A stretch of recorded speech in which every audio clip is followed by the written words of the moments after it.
tenemos acá un panel en nuestro estudio bastante importante. Ahí vemos a nuestros parlamentarios, Raúl Soto, Andrés Joanet. Gracias por acompañarnos. Muy buenos días, Maribel, gracias. Muy buenos días. Y a mi derecha, acá me encuentro con Francisco Villarroel, ex jefe del departamento del OS9 de Carabineros. ¿Cómo está, Francisco? Muy bien, gracias por la invitación. Cuéntenos, ¿qué le ha parecido todo este fenómeno que hemos visto en estos últimos días? Usted lo ha seguido de cerca ya hace bastante tiempo. Sí, la verdad que a mí me tocó durante implementar el año ya 2002-2003 más o menos, implementar un equipo especial multidisciplinario dedicado a la investigación y desarticular estas bandas, porque efectivamente, tal como lo mencionaba el fiscal regional de Iquique, fueron fenómenos que cruzaron la frontera y llegaron en esa oportunidad. ¿Hace cuánto? Yo estoy hablando más o menos como el año 2003-2004. Ahí tuvimos un fenómeno, tuvimos algunos delitos, nosotros fuimos preparados, el Ministerio Público estaba recién naciendo en esa época y se nos pidió a nosotros implementar un equipo multidisciplinario. Este equipo multidisciplinario, que es el que trabajó en Rancagua y el que trabajó en Iquique, estamos hablando que hay gente que está capacitada. Vale decir, yo personalmente le digo, a mí me capacitaron tanto en el extranjero como acá en Nacional. Vinieron policías desarrolladas donde se nos enseñó, ¿no es cierto?, qué es lo que teníamos que hacer y se nos revisó nuestro protocolo. Lo que hace Carabinero en este caso, que el equipo multidisciplinario, el EMAS, está activo las 24 horas, ya sea en la región metropolitana y también a nivel país. Y actúan bajo las instrucciones, por supuesto, del Ministerio Público. El Ministerio Público también nos conoce a nosotros. Yo, cuando veo a los fiscales, ¿no es cierto?, también los recuerdo que tienen mucha experiencia en investigación y desarticular precisamente estas bandas delictuales. Ahora el fenómeno ha mutado, ha cambiado. Escuchábamos ahí, ¿cierto?, Sí. al fiscal regional de Tarapacá y es absolutamente distinto porque se hablaba en un comienzo ni siquiera de narcotraficantes que secuestraran, sino otros motivos, ¿no? Sí, la verdad que primero la verdad que eran organizaciones delictuales que iban a los domicilios a rescatar droga, por ejemplo, o a ser mexicanas que le llamaban en esa época. Ya. Y finalmente, al no encontrar la droga, se llevaban a un familiar. Así partió el fenómeno. Ah, perfecto. Vinculado 100% con lo que era el tráfico de droga. Tráfico de drogas. Pero después... Y para recuperar la droga secuestraban a Sí. una de las personas de tal Pero familia. también ocurrieron algunos secuestros que no estaban vinculados a droga en esos años, que también, ¿no es cierto?, nos fue ¿De carácter ayudando. político o no? No. Generalmente era por información que habían personas que tenían plata en sus domicilios, que habían recibido, por ejemplo, habían vendido una propiedad y tenían plata en efectivo. Y ojo con eso, porque generalmente lo que hay detrás de eso, siempre hay una información que habla de la víctima. Es decir, los sujetos no es que lleguen por casualidad, sino que siempre hay una información. Muchas veces, por ejemplo, se hacen pasar por policía, se identifican por policía, llegan en horas inesperadas, en la noche, en la madrugada, y finalmente ocurre el secuestro. Y después, por supuesto, que empieza la negociación. Esa negociación por parte de los delincuentes a veces es un rol muy específico, donde es el sujeto que toma contacto con una persona cercana. Y ahí comienza a pedir... A la persona secuestrada. ¿Y ahí qué es lo que se debe hacer? Por supuesto que... Inmediatamente llamar a Carabineros, a la policía. Hay experticia con respecto a eso. Por ejemplo, cuando ocurre una denuncia de esta naturaleza, primero se verifica. Pero no es que se verifique llegando los radiopatrullas con balizas y sirenas, sino que esto se hace en forma muy reservada porque generalmente estas organizaciones tienen una persona vigilando el domicilio, porque la verdad que son diferentes tareas. Estamos hablando por eso que se habla, por ejemplo, lo que pasó con este empresario, Sí. De una banda absolutamente organizada y por eso se habla Sí. también de una banda criminal El detalle... con un gran poder de logística también. Muy buen punto es. Al hacer, por ejemplo, al tener conocimiento de ellos que parte de su organización ya estaba detenida, continuar por 35 horas el secuestro, estamos hablando de un aparataje, una logística y una distribución de tareas bien importante. Y por eso también que el fiscal, ¿no es cierto?, nos ha entregado mayores antecedentes, porque yo lo tengo muy claro y yo creo que también la opinión pública, es que el desarrollo de las diligencias están 100%. Una cosa es detenerlo, pero también lo otro es llevarlo a un juicio oral y finalmente lograr una condena, que ahí recién termina una investigación de esta naturaleza, un delito tan grave como el secuestro. Fue un delito en este caso muy grave, lo dice usted, en este caso del empresario absolutamente estudiado con logística, pero quizás es un poco distinto a lo que hemos visto, a lo que sucedió en Iquique.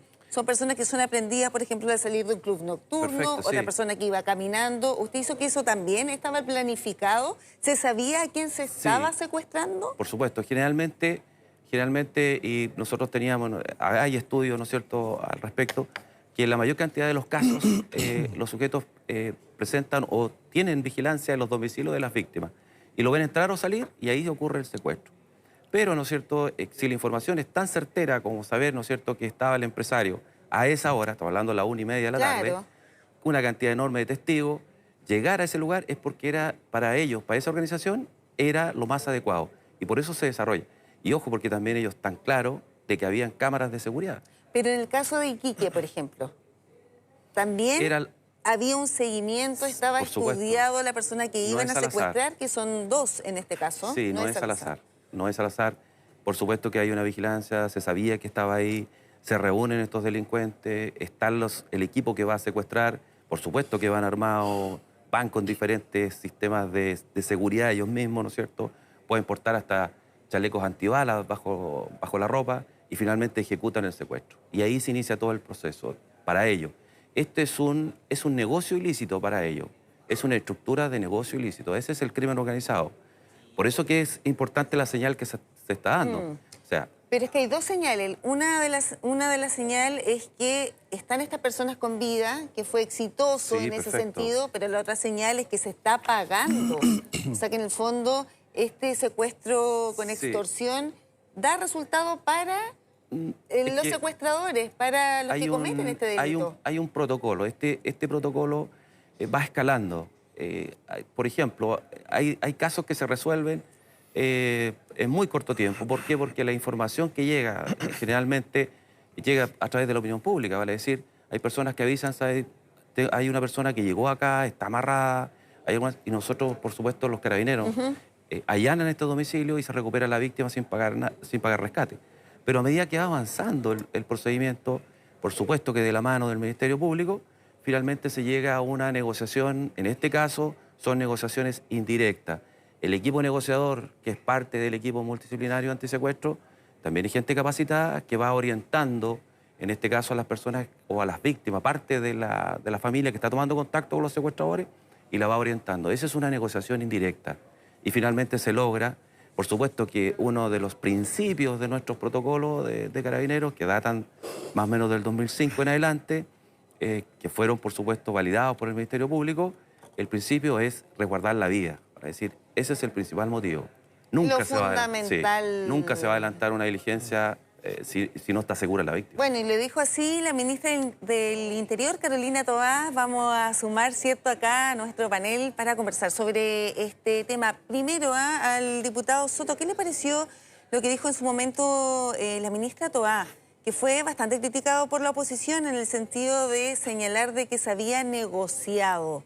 ¿Se pierde la batalla si es que se negocia finalmente y los que resultan ganadores en este caso son los secuestradores? Y que se informe más bien también. Bueno, primero, Maribel, déjeme felicitar la labor de Carabineros de Chile, de la Policía de Investigaciones, del Ministerio Público, del Ministerio del Interior, de todas las instituciones del Estado que son las llamadas a proteger a los chilenos y que hoy día están actuando con todas sus posibilidades físicas, intelectuales y con todas las herramientas y facultades que tienen justamente para perseguir a estos delincuentes, para investigar estas situaciones, para ponerlos tras las rejas, ¿no?, que es lo que está ocurriendo en muchos de los casos, y además a los jueces, al Poder Judicial, porque la mayoría de los casos está terminando con prisión preventiva y esperamos que las sentencias definitivas sean ejemplificadoras. Ahí el llamado al Poder Judicial, a los jueces, es que los chilenos no queremos más jueces en mano blanda, queremos las máximas penas para este tipo de delitos, que son nuevos delitos en Chile.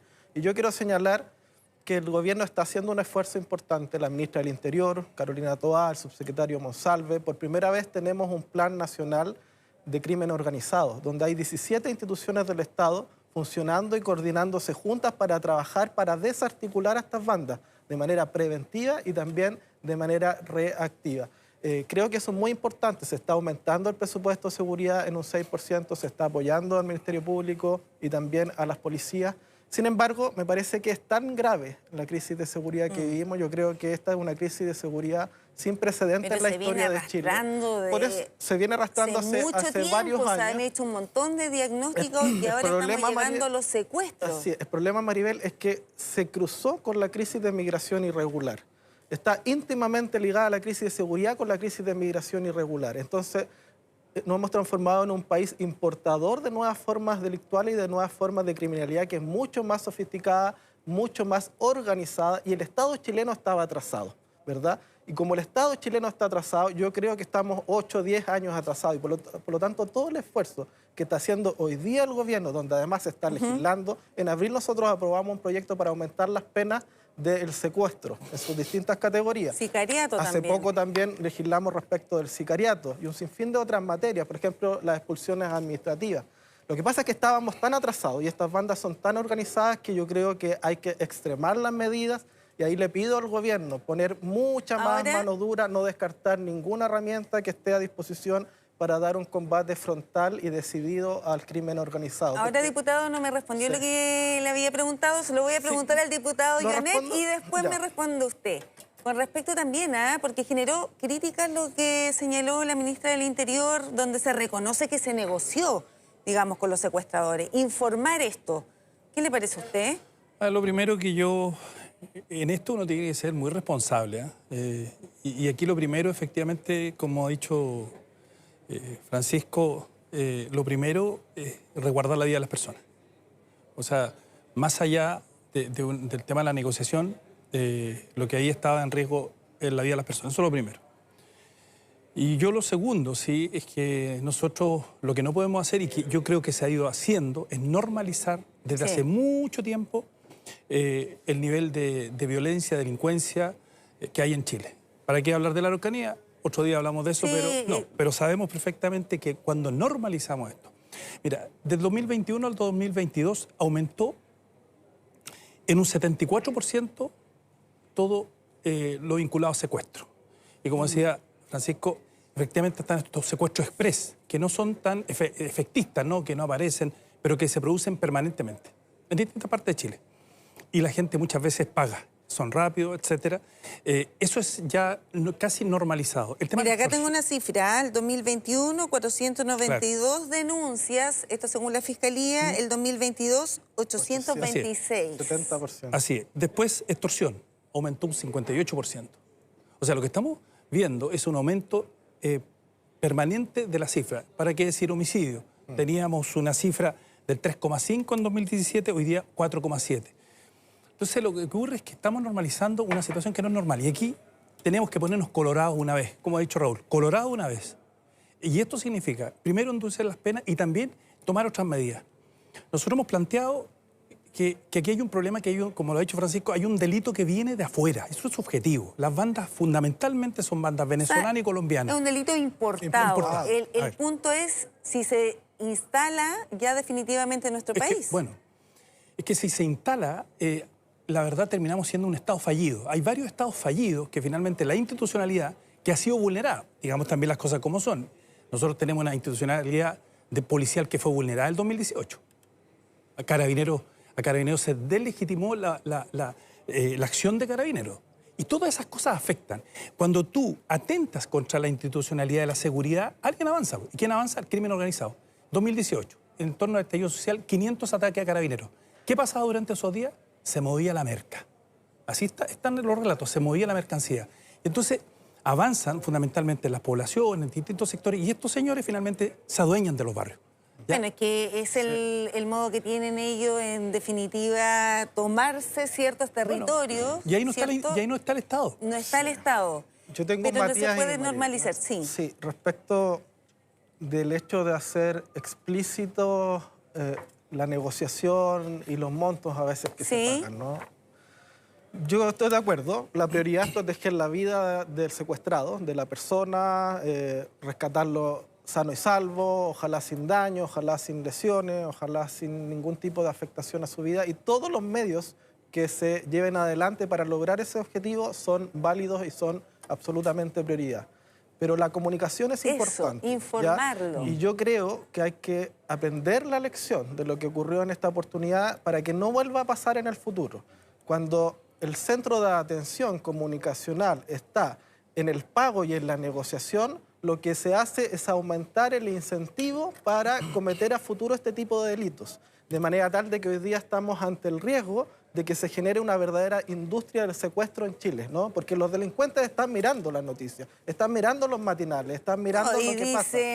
Y están mirando a nuestra autoridad y dicen, por lo pagaron tanto, 40 millones de pesos. es un negocio lucrativo. Y lo que hay que entender acá es que como se trata de un delito importado, mire, lo dijo el otro día el fiscal nacional en una comisión en el Congreso Nacional, acá hay bandas criminales internacionales de Perú, de Colombia, de Venezuela, de Brasil y de Chile y de China operando en nuestro país, en la macrozona norte, en Arica, en Antofagasta, en Iquique, en la región metropolitana, ahora en Rancagua, en el Biobío, especialmente en Los Ángeles. Es decir, ya tenemos más o menos determinado cuáles son las zonas más calientes. Es decir, esto partió por la frontera norte a través del ingreso de migrantes irregulares. Hay que, por supuesto, retomar el control de las fronteras para solucionar eso, pero yo creo que acá hay que extremar las medidas. O sea, yo no descarto la posibilidad de pedir al gobierno, por ejemplo, que acá se haga una operación rastrillo a nivel nacional, coordinada y liderada por el Ministerio Público y por nuestras policías para perseguir y ver dónde están esos migrantes irregulares que están cometiendo estos delitos en Chile,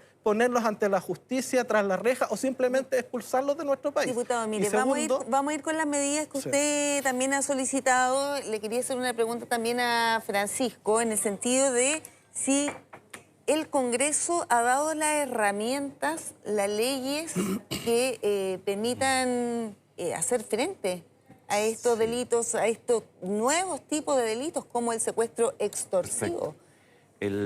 Como le decía anteriormente, nosotros ya tuvimos una oleada de bandas delictuales que migraron a Chile, algunos integrantes que eran chilenos, por supuesto que aprendieron esta empresa de negocio ilícito en el extranjero, en Argentina precisamente, y ellos migran a Chile para hacer este tipo de delitos.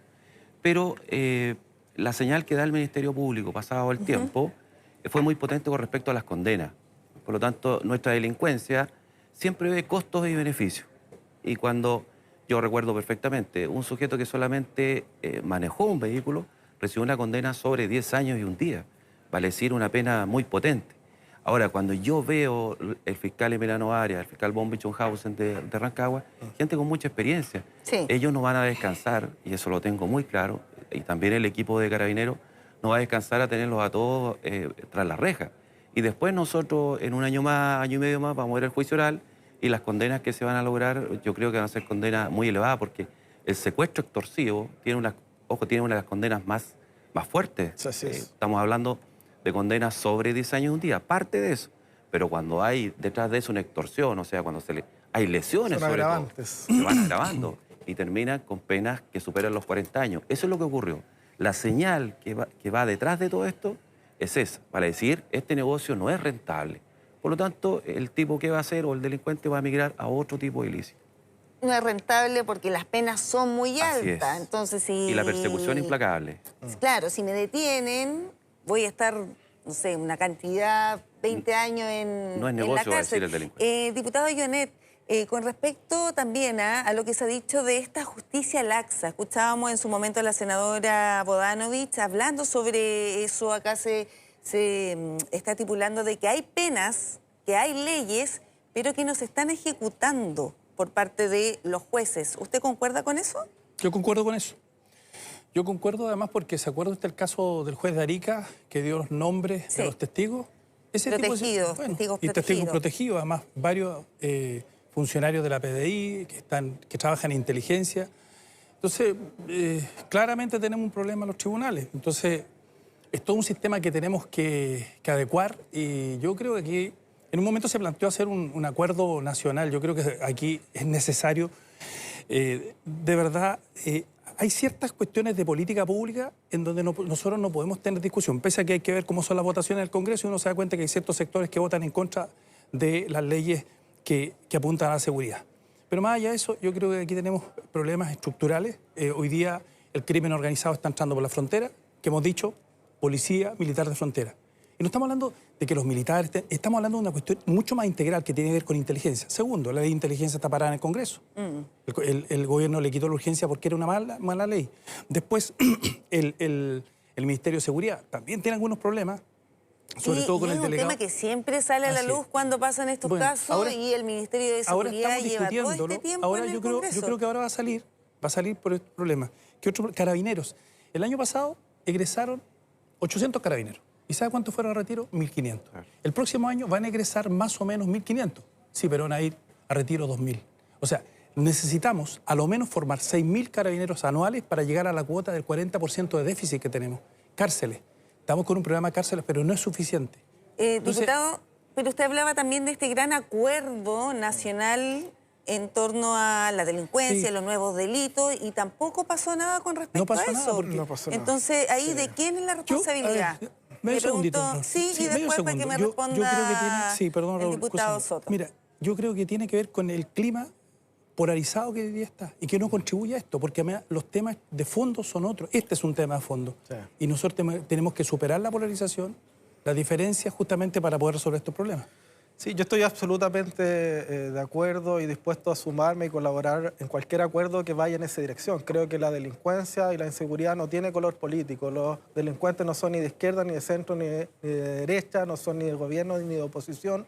En esto tenemos que estar unidos. El enemigo está en la calle y está poniendo inseguridad en nuestra nación y en nuestros compatriotas. Ahora, yo creo que el tema es tan urgente y estamos tantos años atrasados, el Estado está desorganizado, enfrentando a crimen organizado. Ahora estamos tratando de ponernos al día, de organizar las instituciones, modernizar la legislación y tratar de reaccionar. Pero estamos atrasados. Y como estamos atrasados, yo creo que hay que extremar las medidas. Y en lo inmediato hay que actuar con mucha más firmeza y mano dura. Y eso significa no esperar grandes acuerdos, un diálogo que va a durar meses, sino que actuar ahora. O sea, por eso yo hablo de una operación.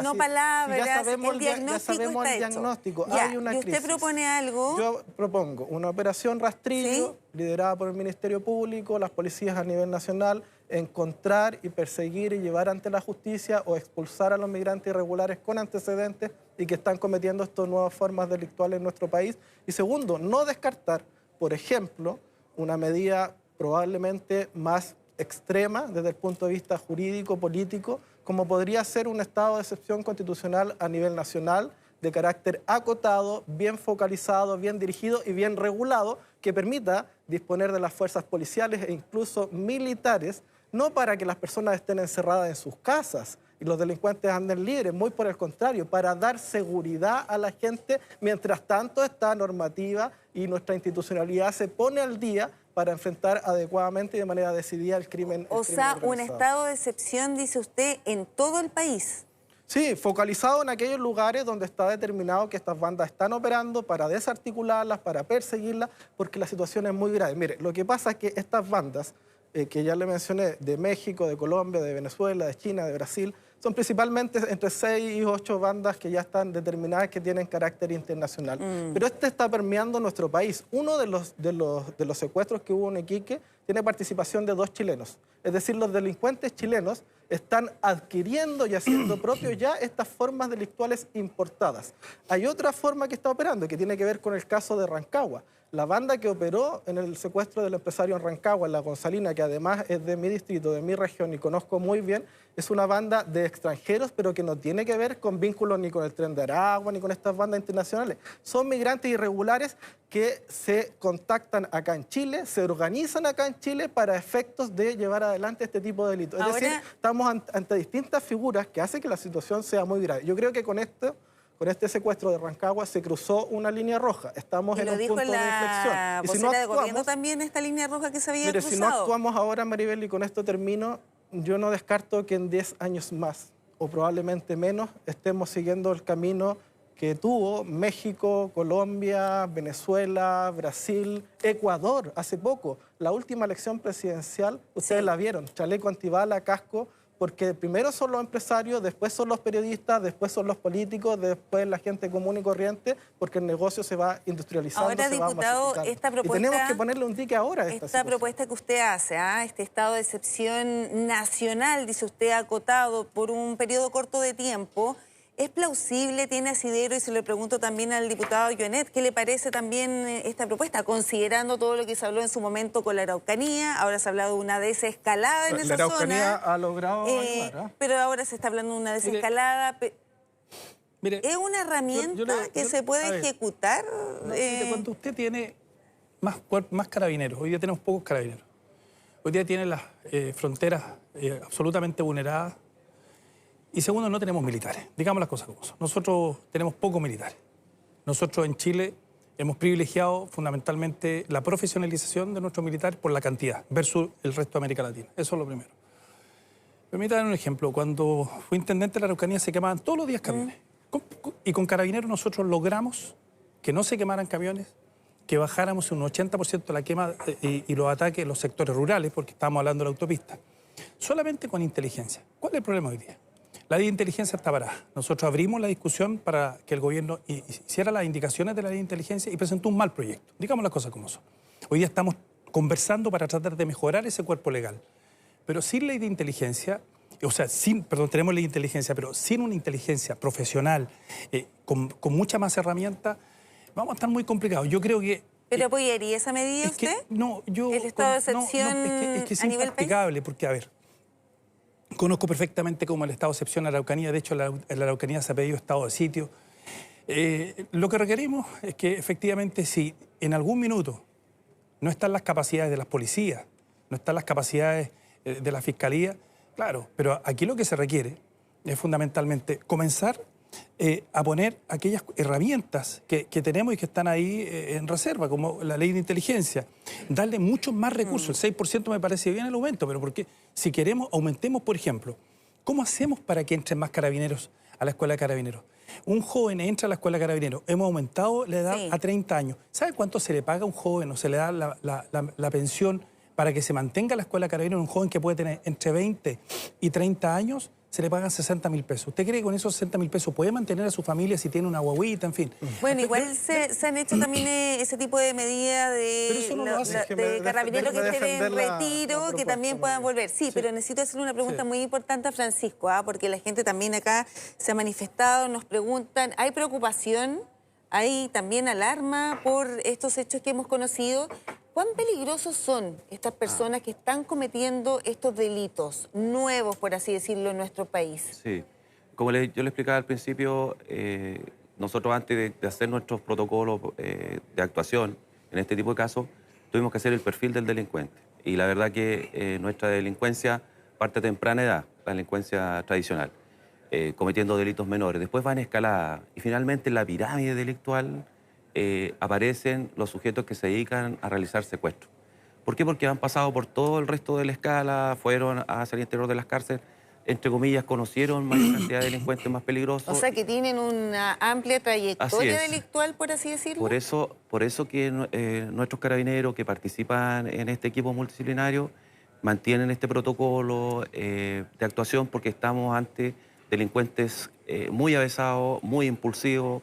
No hay control de impulso. Peligrosos, muy peligrosos. Consumo de droga. Sí, escuchaba también parte de algunos reportes que, en este caso, las personas que secuestraron al empresario habían sido sumamente violentos al momento de contactarse, por ejemplo, con la pareja de esta persona.